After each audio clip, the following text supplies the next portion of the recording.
Thank you, Mr. Chair, and thank you, Mrs. Hanson, for being here, as well as your staff, to answer these questions.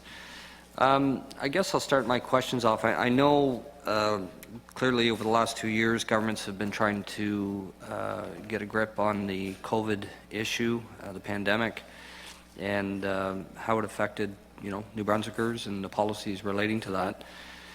Can you tell me, Mrs. Hanson, when the vaccine mandate for provincial employees, when that came into effect?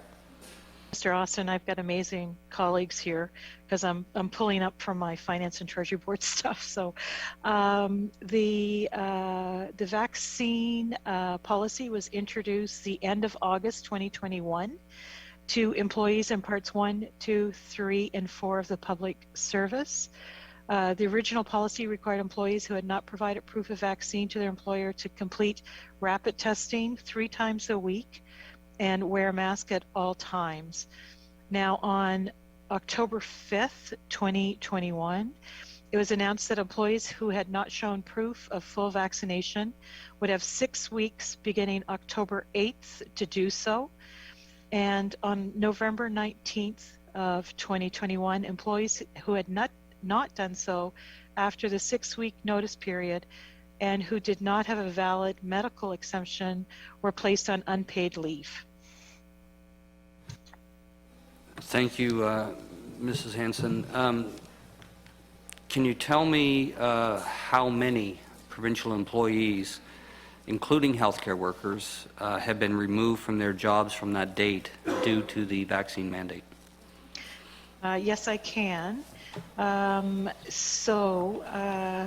Just looking here, Part 1 employees, that's the departments, number of employees on unpaid leave, and this was as of January 19th of this year, was 65. Part 2, the school districts, 121. Part 3, the RHAs, and that would include Medivy, 256. And Part 4, the Crown Corps, 42, for a total of 484. Thank you, Ms. Hanson.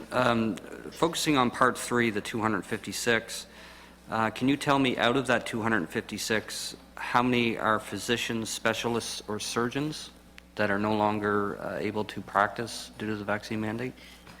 I do not have that information readily available here. I could certainly ask for that and get that for you, Mr. Austin. Now, off the top of my head, I believe it is 10 physicians because I have heard that, but I could get that breakdown. Thank you, Ms. Hanson. I appreciate it. Can you tell me how many are nurses? I don't have that information here, but I could ask for that as well.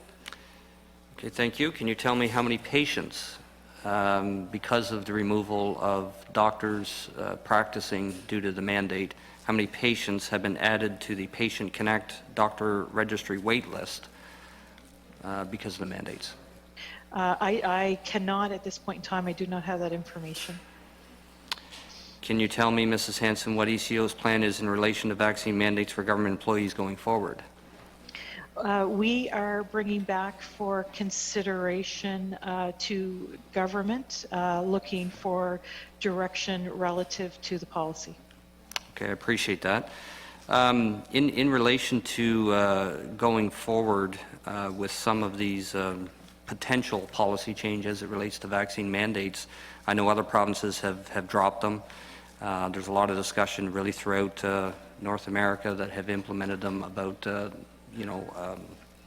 what to do going forward and the effects that those mandates have had on these folks and the public at large. And I'm just I'm curious if the trend is reversed, if the policy is reversed, is there any discussion within your department there to, what do we do with the employees that have been on unpaid leave this whole time? Would there be back pay involved? Would it be a go-forward basis? Has there been any discussion around that? Not at this point in time, Mr. Austin, but I certainly, that would be one of the issues that would have to be addressed. Thank you, Mrs. Hanson. So, do we have an idea of, with the total amount, and just with the numbers that you had gave me there off the top of my head, I'm looking at 300, 400 and some odd employees overall. Just so I am clear, Part 1, 2, 3, and 4, that would encompass all employees paid by the taxpayer, essentially. There's no other part there that would be employed that we're missing? That is correct. Okay, thank you. So I guess the next question I will ask on the same line is, with the vaccine mandates and with the loss of employees, how much money did government not have to pay out in salaries during that time to date because of the mandates?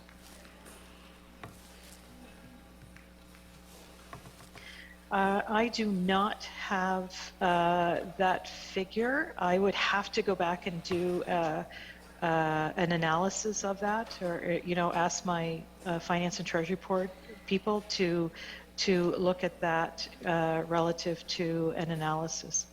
No, I appreciate that, and I'm just thinking with the amount of people there, depending on what job title they had. I mean, if we're talking some higher end, higher paid salaries, I would think it would be probably considerable, the amount of money that wasn't paid out in to these folks. With their status as unpaid leave, is that are these folks essentially terminated? Do they still have access to any sort of Blue Cross since they've been on unpaid leave? Can you give us a status breakdown of these folks from Part 1 to Part 4 that are no longer working due to the vaccine mandates? Absolutely. They are not terminated. What I would use the word furloughed. So they are not getting paid. They do not qualify for benefits, but they are not terminated. So they would still hold what we would call a position number here. Okay, so they're not paid, they have no benefits. Do they have seniority? Has there been any change in their seniority due to this this policy?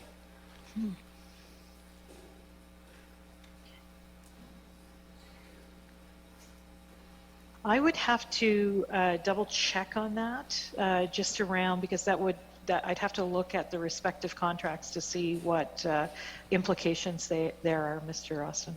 Okay, thank you. Any changes to their pension that you're aware of? None. Okay. Mr. Chair, that's all the questions I have. Thank you, Ms.